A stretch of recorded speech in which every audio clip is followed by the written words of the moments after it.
Hi everybody, this is Holly from Hot Humble Pie, and today I'm bringing you part 3 of my 3-part boho series. And as always, I hope you enjoy my video. And if you haven't yet subscribed to my channel, I'd love it if you click that button. So for all of you lovely boho fans out there, get ready to have some fun. DIY number 1. So I see this tray online when I look up boho trays. I love the color combo. It looks like a mocha coffee type, perfect coffee tray. And I see this tray and I prefer the shape of this one. So I like the colors of the first one, but I like the shape better of that one. So I'm using some of my free plywood, and for those of you that are new to my videos, you can hear me talk about how you go about getting free wood on my very first video. And here's a great site, Free Pick, copyright free. I find a very similar mandala shape. Now the mandala shape is really popular and on trend right now. Even the Dollar Tree has a dish set out with it. But I sand the edges. I'm using leftover trim pieces from a previous project, and I'm just using watered down burnt umber paint. Now you can use any brown paint to stain, but I just like burnt umber, and I'm using it with a baby wipe. Now baby wipe, again, for those of you that are new to my channel, they have conditioners in and slippery slidey ingredients and moisturizers that help it helps contribute to something called the glide factor. It makes everything glide really nice. It comes in really handy when you're trying to apply paint and make it look like stain. You can see in this footage I've got my boho nails on. I painted them to get into the mood. I'm wearing my tie-dye skirt. You can't see it, but I totally get into my craft. I'm like an actress that way, that if they say they're, I don't know if you remember Demi Moore, she shaved her head when she's going to play a military part. That's me when it comes to crafting. I just try to get into the energy of the craft. It just makes it that much more fun. Now, a lot of you may already know this, but a little tip when you Mod Podge things that have a seam like this, if you put it down and you find you're overlapping and you're able to move it, it's always better to leave a little hair line between the two than overlap. If you overlap, it's really noticeable, but if you leave a little hairline, you can often just touch it up with a little bit of paint in between and you get away with it. But I still need my nail gun here, even though I've gone ahead and glued it with the wood glue.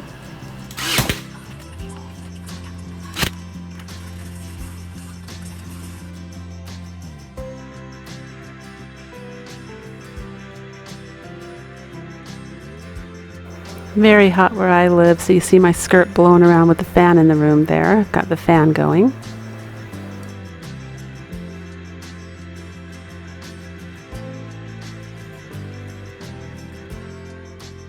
So this is watered down Mod Podge. Not too much, but it's supposed to help with the wrinkles. I'm not sure it does. I think it might a little bit.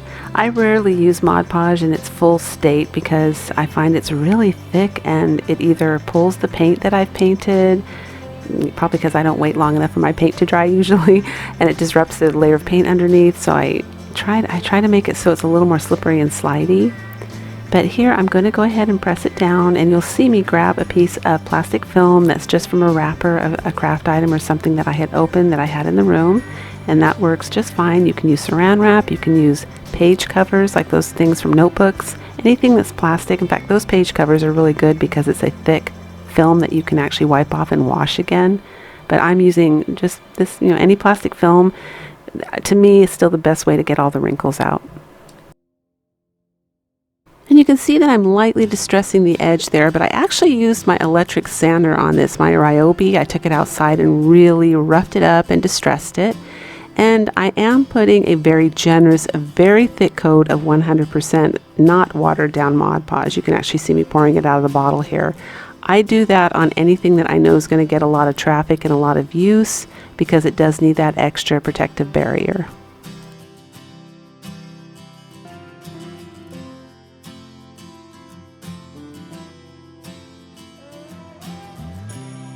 And to get it to look like the one online, I go ahead and attach 2 rope handles, which I do end up screwing in.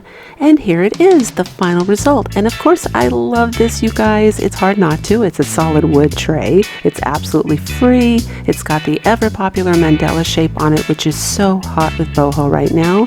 For those of you that keep up with my boho series, you know that I'm making decor for my daughter's home. She's got a boho/beach theme going on, and it fit in absolutely perfectly.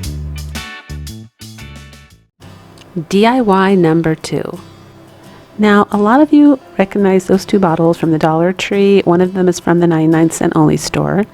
And I had this great idea because the boho look definitely celebrates, you know, the Hindu, Buddhism from India, Moroccan, all of that subculture. It's a subculture of many cultures. It's a very eclectic mixed look. And these bottles definitely have a shape. You know, I never know what to do with them, but when you want to do boho, there's definitely something to do with them. So I take out my little puffy paints. These paints are actually like 28 years old. They were originally for material. You can wash them for, you know, for clothing, but I know they're going to stick on here, and they do. And I've got this beautiful iridescent gold and this one with gold sparkles as well, which I'm applying in the center there. And the little dots, I'm putting gold glitter, and then I use the little puffy iridescent gold to go on the, you know, just accent different areas of the bottles. But I end up taking spray paint in the color of terracotta, black, and gold, and I just kind of mist them all unevenly in different directions, and I end up with these really unique, beautiful Middle Eastern, Moroccan, Indian type bottles that, you know, come out really great for boho. And I'm just doing the same thing to this bottle. I'm putting little tiny dots of gold glitter in between each one of those designs. There's a fine line here because I don't want to cross over to glam, so every accent that I'm doing on these bottles is really, really subtle.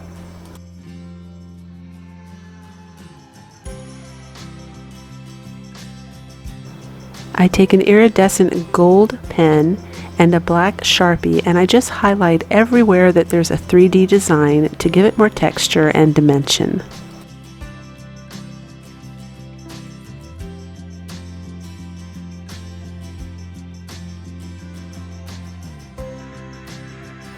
Oh, and there they are, you guys. Look at how pretty that is. Those are the real colors in that lighting, actually. It shows it really nicely. And at this point in the craft, I am super stoked because, you know, I'm singing, and I'm not kidding you, I was actually singing the song from the Disney Aladdin because I feel like there's a little genie going to hop out one of those bottles any minute. I'm just really pleased with the way they're coming out. They look so classy, the colors, and expensive looking. So here's a floral from the Goodwill, and I decide that the little burgundy foxtails are going to make great accent pieces for these bottles. And there it is, you guys, up close and personal. You can even see the little sparkle on the gold glitter. Hey, my camera's pretty good there. It's picking up too much detail. I can see where I made a mistake with my pen, but you can't see that in real life. But anyway, you guys, these came out much better than the way I thought. They just came out very beautiful, and I mean, look at them. They're so beautiful. And look what I was working with. That looks like a 7-Up bottle. I mean, look what I turned it into. I'm just really pleased with this because I almost threw those away. DIY number 3. So here's an Anthropologie inspired craft. I thought those were pom-poms at first, by the way, on those bowls, but I've got some rope just laying around. It was from the Dollar Tree, and I have this bowl. Now this time I'm smart. I'm going to use something that I know for sure the hot glue won't stick to, but I need a base to get the bottom of this started. So as I'm wrapping it around, I go at a subtle 45-degree angle so that I get a bowl shape like what I showed you online.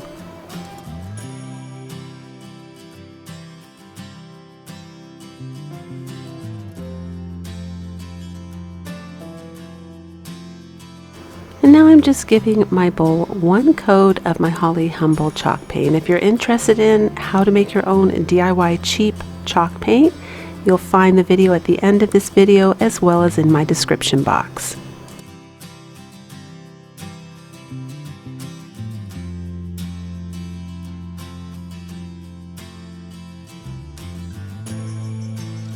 Here I'm using some Dollar Tree beads and some Dollar Tree wire that's tripled up. So there's 3 layers of wire there because I want it to be really strong. And I'm just painting them 2 different color browns. You can choose whatever browns you want. And I purposely leave my way of making a pom-pom in this video because I think it is the easiest way to make a pom-pom by far. I have used pom-pom makers and I just wrap it around and around. I put 2 Sharpie pens on either side just like that, tie it in the middle, and then wrap it around and around in the middle and cut the ends and then start trimming The pom-pom makers that are like the round circle cardboard ones, they just tend to bend after a while, or I'll wrap it too tight around it and I can't get my scissors between the two cardboards. So for me, I have found this works great. And the thicker you wrap it, the thicker your pom-pom will be. Giving my pom-pom a haircut, and the shorter you go when you make homemade pom-poms, the tighter and more condensed they get. So if you want one that looks more store-bought, you wrap it a little thicker, cut it a little shorter, and you'll get exactly that. Now I'm just taking the beads off because I'm going to rotate them every other, and I put them back on the same wire and just bend them into the shape of a handle. I'm tracing out a triangle, and I'm going to use this triangle as a pattern to trace my geometrical shape onto my basket.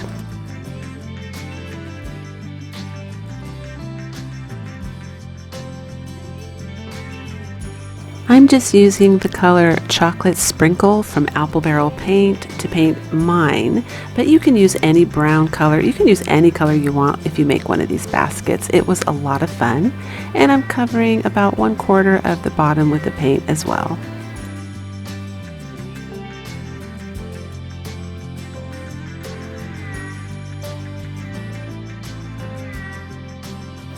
So I want my handles to stay on there really tight where you can actually pick it up and be rough with it and put things in it. So I'm poking a hole through it with the upholstery needle that I have, and I'm just going to thread the wire through and then wrap it around. You'll see what hopefully you'll be able to tell what I'm doing here.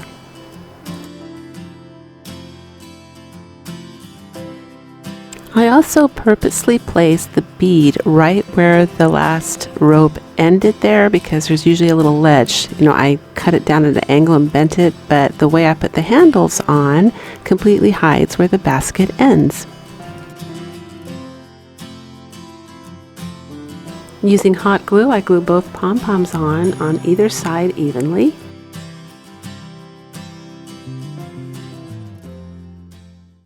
And here's the final results, and I think it's beautiful. It came out exactly how I was imagining it. Looks like an Anthropologie piece of art. I love it. DIY number 4. You're going to need a stick. I use a chopstick. You can use a sewing needle. Skewers are too thin, but I've seen tons of creators do this online with newspaper, and I wanted to try it myself and have a go at it and see what I could do with these little rolls of newspaper.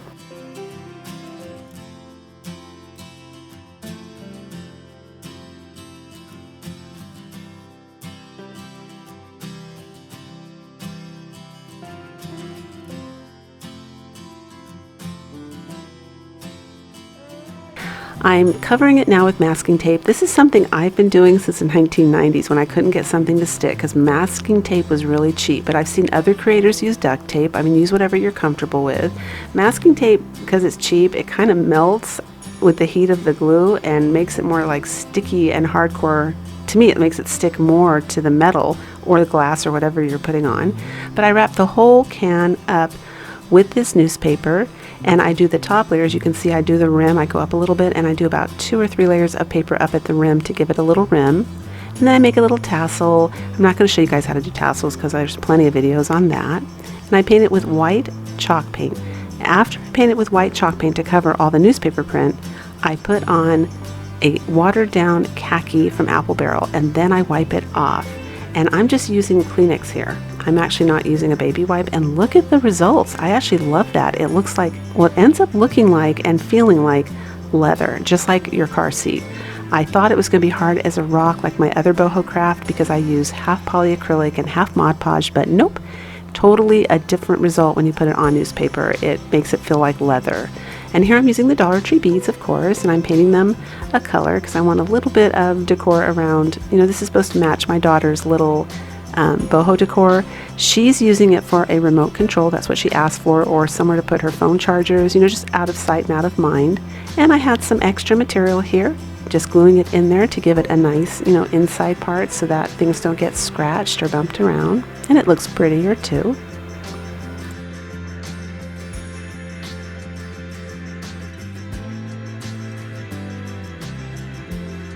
And I'm just putting on little decorative accents to make it prettier and make it match her boho theme. I did the top with the twine, and now I'm wrapping the twine around and around at the bottom. and giving it, you know, a nice heavy bottom, because the top is I made those 3 layers of newspaper at the top, and so I wanted to even it out by putting something thicker at the bottom as well. And I'm using a lighter just to burn the little hairs off. You don't have to do that. You can use scissors if you want, but I kind of like the charred look. It makes it look more rustic. And here I'm making a lid, so I'm just going to trace out the bottom of the can, 2 pieces of cardboard. So I'll cut the first circle out, and then I'll cut the second circle out.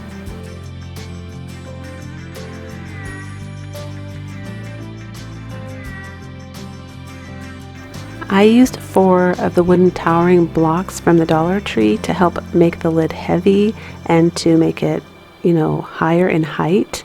And I'm just wrapping the edges with the masking tape. I love masking tape, you guys. That's a must-have if you craft. And I'm just pressing it all the way around. And I'm going to go ahead and wrap the lid up with twine as well.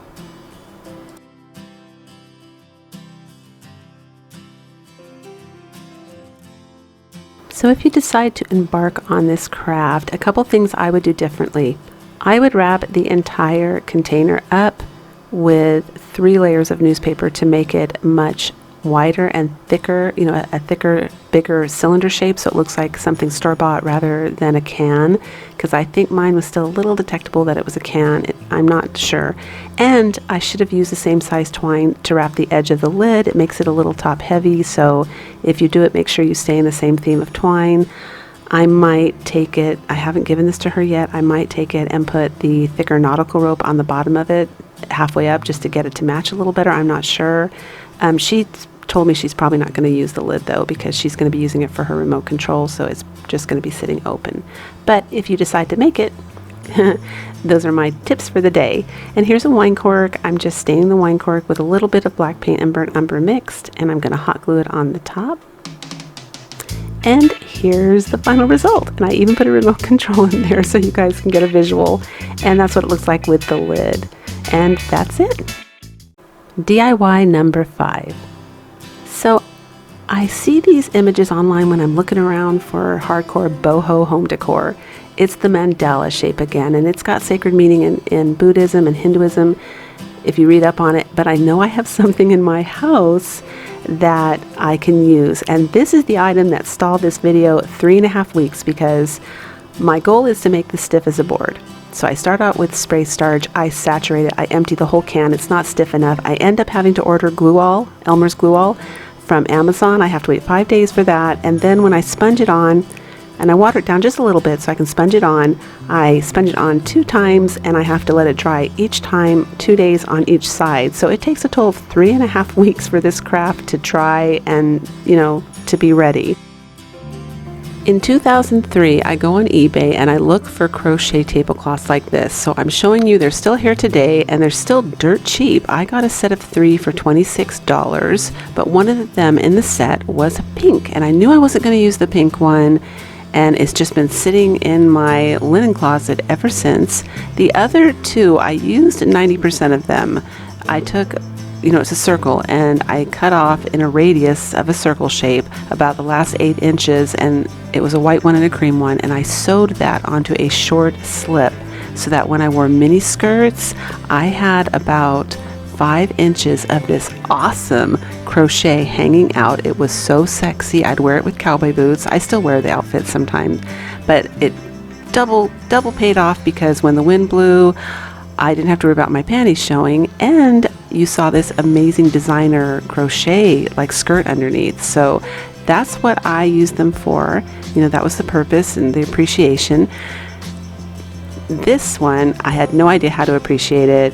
So I am so glad to finally find a reason and a purpose for using this tablecloth, because this little lady, whoever she was, she did a lot of work, and you know, I just can't throw things like that away. So the color, it's just an issue. I don't like it. But what was really funny with these tablecloths is when I got them, they actually smelled so strong of cigarette smoke, you guys. It was funny. I just pictured this little old lady rocking in a chair and chain smoking and crocheting these tablecloths all day long and selling them on eBay. So super cute. As you can see, I am struggling to get rid of it. I went through a whole can of the cheap Walmart paint. I'm never buying that again, it's a waste. I switched to the 2x Ultra, but for what it's worth, I'm not making much better progress. At best, I get light pink. And I finally give up, and I decide I have to get the big guns. I have to go get regular latex paint, just white paint, and start painting it. But here's the thing, you guys, if you do this, seriously, you need to lift it up off of the plastic after you're done painting and air dry it, because look what happens. It dried with a thin membrane between every single strand. It took me 9 hours to pick all of that out with tweezers, but I knew it was going to be awesome and I was determined to do this craft. Well, anyway, here's the frame, you guys. I looked into a hula hoop for the frame. Way expensive because people use them for workouts now, and my whole point is to try and make it as cost effective for you guys as possible. So I opt for this Home Depot $1.18 furry strip, and I'm going to make a nice frame for it, and this is how I'm going to display it up as a wall display. So I use my wood glue, have a staple gun, holds it together beautifully, and then when it's finally here, I decide that I want it to be more farmhouse boho. So you add that twine in there, you get farmhouse. And I experimented with a couple different ways to put the twine in there. I wrapped it around and around through every hole, and it was too heavy. It was dragging the ends down. It just wasn't working out. And after that whole stiff as a board too, I painted it and it became rubbery because the paints we use have stretch to them so they don't crack on the walls. So, oh my gosh, you guys, I'm telling you, just dye it a darker color and then just spray paint it to make it lighter. And here I'm adding in the khaki color to make a nice design. And I decide to do the edges like a corset. That's like a lace up on the sides to make a full circle. And I'm painting the center with the khaki as well. Now here's where the Dollar Tree twine is perfect. I used it for the corset lace up part in the circle because it didn't weigh it down. But for tying it up, I'm going to use the Walmart twine, which is a little bit thicker. I left a little bit of paint in these smaller holes on purpose because I think it makes it look old and torn and more rustic looking. And 7 votes in my family told me to keep the wood natural. I'd like to hear what you guys think. Should I keep the wood natural or should I have stained it? And there it is. A 4 foot by 4 foot beautiful boho wall statement. Dream catchers, mandalas. If you are a hardcore boho fan, you gotta go get one of these on eBay and make something similar like this on your wall. They are so hot and so on trend right now, and it is very, very affordable to make it if you go on eBay. This was under $10. If you liked what you saw today, give me a big thumbs up. And of course, until the next video, breathe deep, fret not, and do things that make you happy.